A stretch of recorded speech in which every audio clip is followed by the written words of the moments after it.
Budayawan Butet Kertarajasa diketahui telah dilaporkan ke polisi imbas pantun yang diduga telah menghina Presiden Jokowi. Rupanya, tak hanya dipolisikan, ia juga dilaporkan ke Badan Pengawas Pemilu Daerah Istimewa Yogyakarta.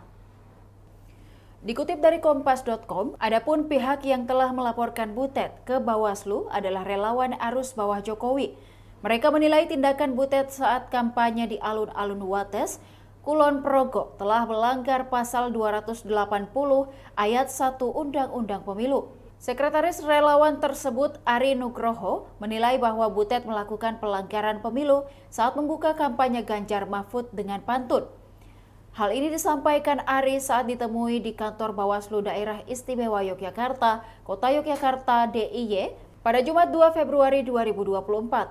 Selain soal pantun, Ari menyebut Butet telah menyebarkan berita bohong yang menyebut kedatangan Presiden Jokowi telah menghalangi kampanye paslon nomor urut 3. Pihaknya juga melaporkan Butet karena dinilai telah melakukan hasutan berupa penyebaran survei palsu. Dalam pelaporannya, Ari menyerahkan beberapa barang bukti seperti cetakan dari media-media daring dan juga menyerahkan flash disk.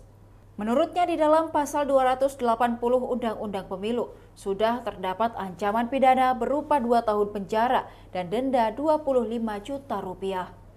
Sementara itu, Divisi Penanganan Pelanggaran Data dan Informasi Bawaslu Daerah Istimewa Yogyakarta, Bayu Mardinta Kurniawan, mengatakan pihaknya telah menerima laporan dari relawan Jokowi.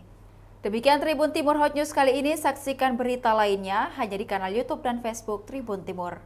Download Tribun X sekarang, menghadirkan lokal menjadi Indonesia.